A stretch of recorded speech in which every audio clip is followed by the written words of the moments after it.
terkait dengan usulan formasi seperti tadi yang Bu Pimpinan sampaikan di pengantar bahwa pada saat ini sebenarnya tersedia kebutuhan formasi di tahun 2022 itu sebesar 758.018 kebutuhan formasi kita.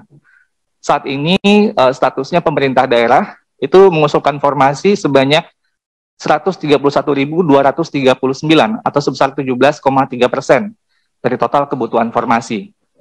Nah, formasi ini seperti juga formasi di tahun 2021 itu sudah termasuk guru agama, guru seni budaya, guru muatan lokal, bahasa daerah, kesenian, PJOK, guru kelas TK. Namun memang masih belum maksimal dari total pengajuan yang sudah dilakukan. Jadi misalnya guru agama masih 16,7% dari total kebutuhan, guru seni budaya yang di dalam termasuk muatan lokal, bahasa daerah dan kesenian masih 23,2%, guru PJOK masih 16,3% dari total kebutuhan, dan guru kelas TK masih sebesar 28,4% dari total kebutuhan. Kami baik dari Kemendikbudristek, Kemenpan RB, BKN, Kemendagri, Kemenak, Kemenkyu, kita akan melakukan rapat koordinasi dengan pemerintah daerah untuk mendorong peningkatan jumlah formasi yang diusulkan di bulan April mendatang, sehingga tentunya ini akan lebih memperbesar kemungkinan penyelesaian guru ASN P3K kita. Lanjut. Nah, ini tadi breakdown-nya. Kalau tadi gambaran umum, kalau sekarang kita bisa melihat ini mungkin Pemda yang mengusulkan dengan jumlah yang tinggi. Ada 47 Pemda yang telah mengusulkan 80% sampai 100% dari formasi kebutuhan di daerahnya. Ini ada Pemda-Pemda yang cukup tinggi pengajuan kebutuhan, dan memang ini yang kita ingin dorong. Selanjutnya ada Pemda, slide berikutnya, yang ini kira-kira cukup gitu ya, 60 sampai 80% dari formasi kebutuhan. Ini ada 35 Pemda yang telah mengajukan pengusulan formasi, kira-kira kategorinya cukup. Lanjut. Ada Pemda, 31 Pemda yang telah mengusulkan 40 sampai 60% dari formasi kebutuhan. Ini kira-kira kalau kategorinya kurang sebenarnya dari kebutuhan yang ada. Ini ada 31 Pemda. Lanjut. Nah, ada yang mengusulkan itu kurang dari 40% dari formasi kebutuhannya. Ini ada 244 Pemda. Ini mungkin kurang sekali gitu ya sebenarnya dari kebutuhan yang ada. Lanjut, ini mungkin agak banyak slide-nya. Terus, ya lanjut. Nah, ada 191 Pemda yang belum mengusulkan formasi sama sekali. Nanti mungkin bisa dilihat Pemda-Pemdanya. Lanjut. Jadi ini gambaran ketika kita breakdown, tadi potret secara nasional, per kabupaten kota, kira-kira begini potretnya dalam hal pengajuan formasi. Ya, lanjut slide berikutnya. Oke. Bapak Ibu pimpinan Komisi 10 beserta anggota yang saya hormati, dapat pula kami sampaikan, ini mungkin nanti dari Pak Made atau Pak Putut bisa menjelaskan lebih lanjut, tapi sebenarnya dari komunikasi baik dari Kemendagri, Kemenkyu kepada pemerintah daerah sudah beberapa kali kita lakukan, dan ada satu hal yang ingin kita highlight di sini, yaitu tentang alokasi perhitungan gaji guru P3K dalam alokasi anggaran. Di sini di tahun 2021 ini surat dari Dirjen Perimbangan Keuangan nomor S98/PK/2021 tertanggal 25 Juni 2021 kepada seluruh gubernur, bupati, dan wali kota yang menjelaskan tentang perhitungan gaji guru ASN P3K.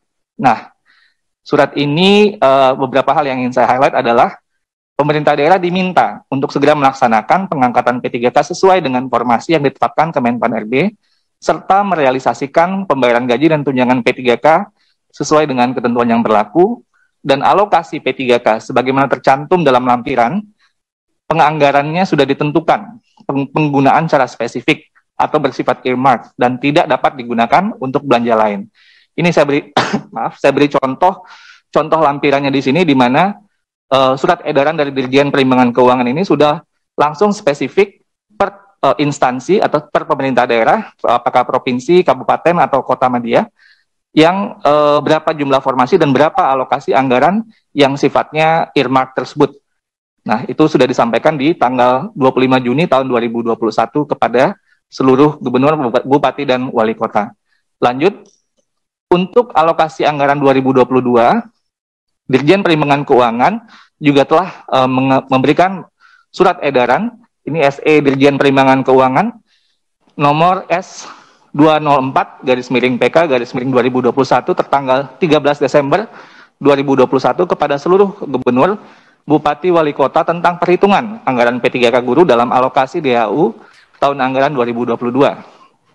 Di mana dijelaskan di sini beberapa hal yang bisa kita highlight adalah pertama, kebutuhan gaji pokok P3K Guru 2021 itu sudah dialokasikan sebanyak 14 bulan gaji, termasuk gaji tunjangan hari raya dan kebijakan gaji ke-13, dengan asumsi bahwa penggajian P3K Guru dimulai sejak Januari 2022. Ini untuk guru yang lulus seleksi di tahun 2021. Sedangkan untuk guru yang nanti diikutkan pada seleksi 2022, maka kebutuhan gaji pokok guru P3K-nya itu diasumsikan sebanyak 3 bulan gaji dengan asumsi bahwa penggajian P3K Guru tersebut itu dimulai di bulan Oktober 2022. Dan juga ditegaskan kembali bahwa alokasi dana yang diperhitungkan dalam alokasi DAU 2021 dan alokasi dana DAU 2022 untuk P3K Guru merupakan dana yang ditentukan penggunaannya secara spesifik atau bersifat earmark sehingga tidak dapat digunakan untuk belanja lain. Ini kira-kira sebenarnya bisa kita gunakan analogi 20% dari APBN. Bagaimanapun mungkin ada sektor lain yang mungkin butuh, ya namanya anggaran pendidikan ya harus sudah dispesifikkan 20% sehingga memang tentunya itu harus dialokasikan seperti penggunaan yang ditentukan. Lanjut, ini contoh lampiran sama seperti tadi, SE Dirjen Perimbangan Keuangan menspesifikkan per instansi, per Pemda, sehingga bisa melihat bagaimana pengaturan anggarannya, berapa besarannya untuk ASN P3K tersebut. Lanjut. Nah, di samping itu, kita juga bisa melihat data. Ini kita melihat data dari berapa ini kalau istilahnya supply dan demand kebutuhan guru. Jadi berapa guru yang pensiun dan berapa guru yang direkrut. Jadi data yang kami punya dari 2012 sampai 2020 itu menunjukkan sebenarnya ada selisih 173.952 antara guru yang pensiun dengan guru yang direkrut. Artinya ada gap antara lebih banyak guru yang pensiun dibandingkan guru yang baru yang merekrut. Sehingga plafon anggaran, alokasi anggaran yang tadinya untuk membayar guru ASN, apalagi ini gajinya tentunya guru yang golongan lebih tinggi karena dia pensiun, ini belum dipergunakan kembali untuk pembayaran guru ASN. Jadi artinya selisih ini sebenarnya ada ruang fiskal tentunya di masing-masing instansi karena jumlah selisih guru yang pensiun dan guru yang direkrut itu sebenarnya belum dikembalikan untuk pembayaran untuk SDM guru di masing-masing Pemdanya. Ini mungkin juga bisa menjadi perhatian kita bersama. Dan terakhir, ini gambaran tentang apa yang ingin kami lakukan di tahun 2022 ini. Tentunya ini harus memerlukan kesepakatan kita di Panselnas untuk melihat bahwa refleksi dari 2021, bagaimana kita mengupayakan sebuah mekanisme rekrutmen guru ASN P3K tahun 2022 yang lebih baik lagi. Nah, tentunya perlu aturan untuk memayungi ini. Mungkin nanti dari Pak Deputi, Pak Alex akan lebih bisa mengelaborasi. Tentunya ada beberapa hal di sini. Pertama, kita ingin mengakomodir guru yang telah lulus passing grade. Ini seperti yang sudah disampaikan di beberapa kesempatan sebelumnya. Yang kedua, kita ingin mendorong, dan ini kunci sekali, memperbesar kuota formasi.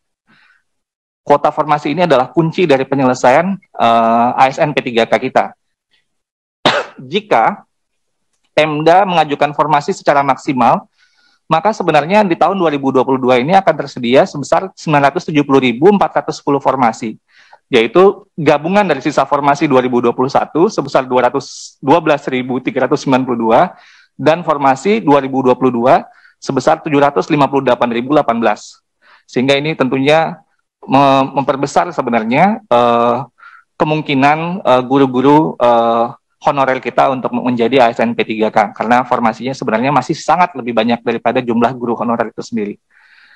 Lalu mekanisme atau aturan baru yang nanti akan disempurnakan tersebut juga poin ketiga, refleksi dari tahun lalu untuk mencegah sebisa mungkin bagaimana guru-guru yang di sekolah induk itu tidak lagi tergeser gitu ya. Ini kita hindari semaksimal mungkin. Jadi ini hal yang menjadi poin juga dalam pertimbangan kita dalam aturan yang nantinya akan disempurnakan.